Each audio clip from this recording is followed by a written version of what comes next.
আমি পলিটেকনিক আৰু ইঞ্জিনিয়াৰিং কলেজত 370 গৰাকী অধ্যাপক অধ্যাপিকাক অংশকালীন হিচাপে আমি নিযুক্তি দিছিলোঁ। সেইটো আৰু সত্য অসত্যৰ কথা নাই, সবৰ হাতত কাগজখনে আছে। আৰু তেওঁলোকক পাৰ ক্লাছ হিচাপত বেতন দিয়া হৈছিল, যে যিমানটা ক্লাছ কৰিব সিমানটা বেতন দিব।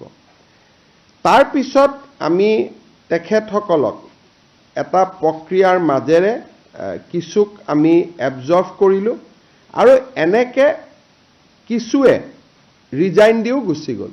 67 গৰাকী ৰিজাইন দিলে আৰু আমাৰ যিটো প্ৰক্ৰিয়াৰ মাজেৰে 133 গৰাকীয়ে চৰকাৰী চাকৰি পালে আৰু কিছুক ৰেগুলেশ্যন 3F-তো লোৱা গ'ল। এতিয়া প্ৰশ্নটো হ'ল যে এই পলিটেকনিকৰ শিক্ষকসকলে গুৱাহাটী উচ্চ ন্যায়ালয়ত গ'ল। যদি কোৰ্টত নগ'লেহেঁতেন আমাৰ লগতে কথাটো থাকিলেহেঁতেন, কথাটো বেলেগ আছিলে।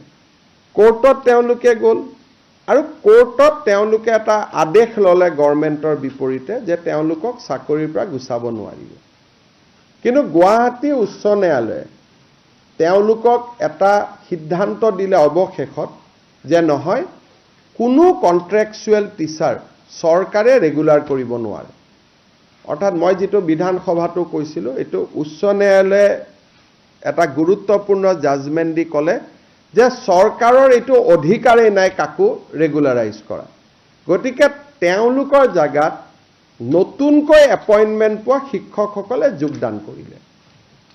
যিসকলৰ চাকৰি গ'ল তেওঁলোকো অসমীয়া, তেওঁলোকো চোকা, আৰু যিসকলে তাৰ জাগাত চাকৰিত সোমালে তেওঁলোকো অসমীয়া, তেওঁলোকো চোকা। এতিয়া যদি এখেতসকলক মই চাকৰি দিব লাগে, যোগদান কৰাখিনিকো আকৌ উলিয়াব লাগিব, তেতিয়া তেওঁলোকে আন্দোলন কৰিব। এতিয়া মই এই গোটেই ঘটনাটো চাই পেলাই 3টা ব্যৱস্থা দেখিছোঁ যে আমাৰ হাজো, টিংখং আৰু মাজুলীত 3খন পলিটেকনিক হ'ব গৈ আছে। ইয়াৰ ভিতৰত যিসকলে উপযুক্ত আছে, যিমান পোষ্ট আছে, কিছুক আমি আকৌ অংশকালীন ভিত্তিত আমি ল'ব পাৰিম। কিন্তু তেওঁলোকে ফাইনেলি পৰীক্ষাত আকৌ এপিয়াৰ হ'ব লাগিব।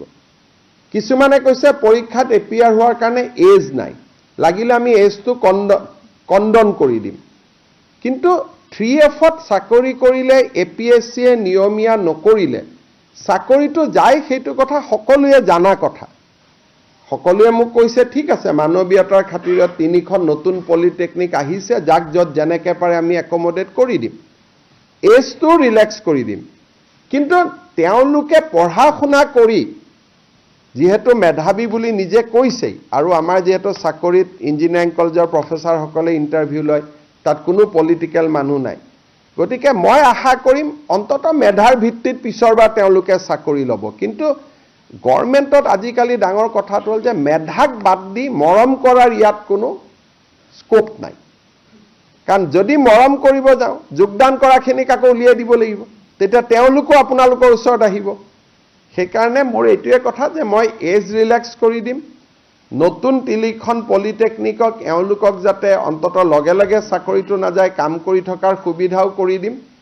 কিন্তু সকলোকে পাৰোঁ নে নোৱাৰোঁ মই নাজানো, মই চেক কৰি লওঁ।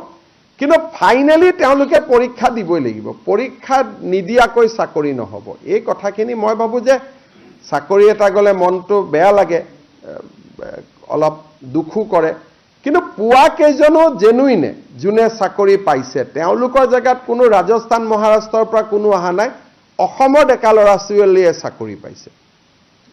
ইমানটোৱে কথা।